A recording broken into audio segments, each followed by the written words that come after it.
record configuration. In this chapter, we will learn how to configure the recording parameters of the system. Click on the menu button and then choose Settings. The second category is Record. After clicking on it, you will see a subcategory appearing on the right. We'll start with Record. Setting the recording must be done after setting the camera. If no cameras are configured yet, please go back to the previous chapter. Also, our assumption is that the hard drives were formatted during the wizard configuration. If not, please note that the record will not take place until the hard drive is formatted. If you wish to learn how to format the hard drive, you can skip to the disk settings chapter. The Ossia recording interface was redesigned to be clearer and easier to configure.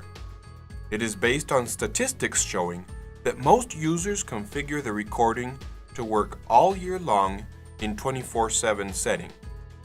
The auto mode is the best choice for these users.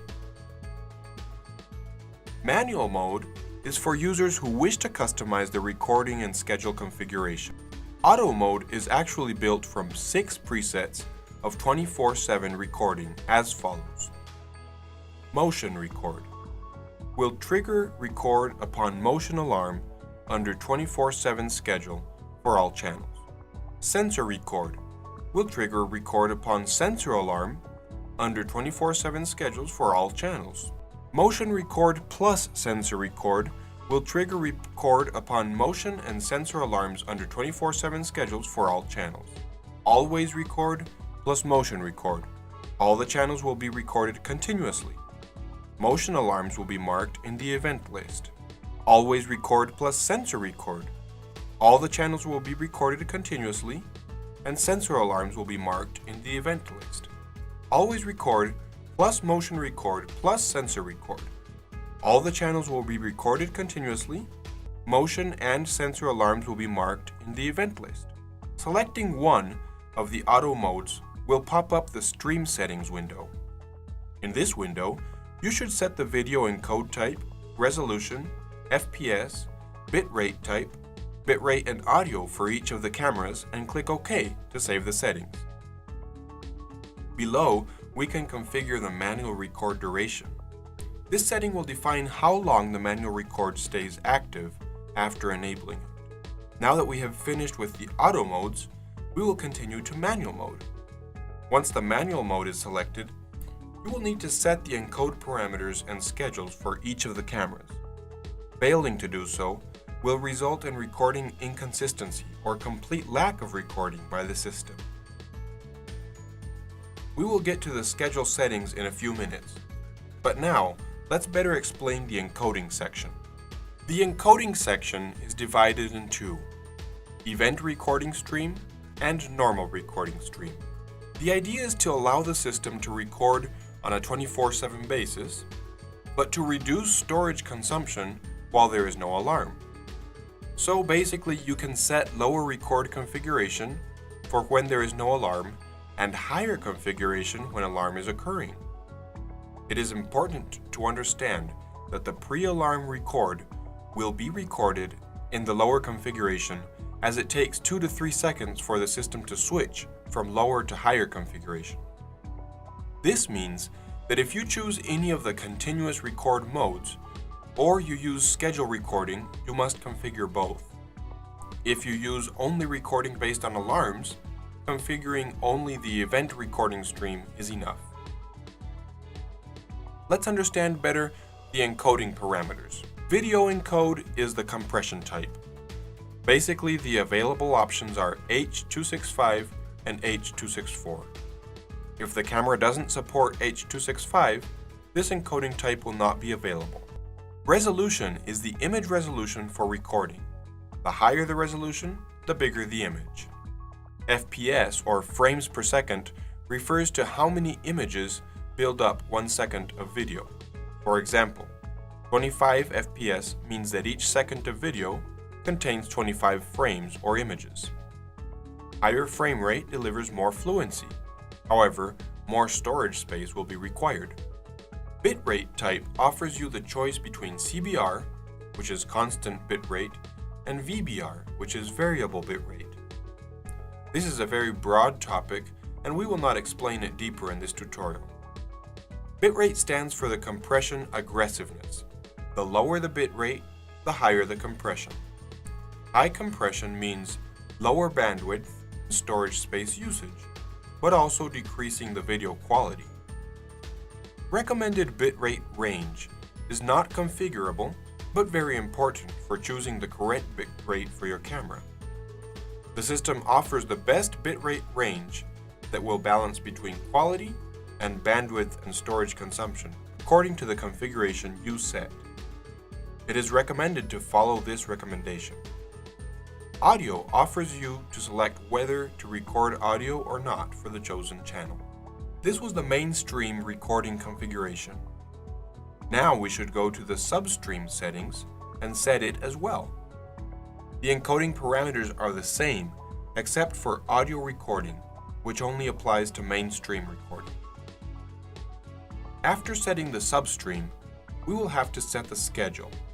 The schedule section is grayed out if any of the auto modes are selected, since they all work on 24/7 schedules. If you switch to manual, the schedule will become active. In the schedule, you will have a list of all cameras with the option to assign a schedule to each of the cameras based on motion, sensor, and normal situations. You can use a specific schedule to each of the cameras individually, or set a schedule to all cameras in one go. There are 3 pre-made schedules: 24/7 all week, 24/5, which is for weekdays, Monday to Friday, and 24/2, which is for weekends, Saturday and Sunday. 24/7 schedule cannot be deleted or modified, while 24/5 and 24/2 can be edited or deleted. Click the schedule name to display the detailed schedule information on the left side of the interface. The lines on the left stand for the 7 days of the week. Each line stands for the daily 24 hours. Red marks the active selection, and gray marks inactive selection. If you wish to add an existing schedule, click on the pencil icon next to it. If you wish to create a new schedule, click on the plus button on the top right corner.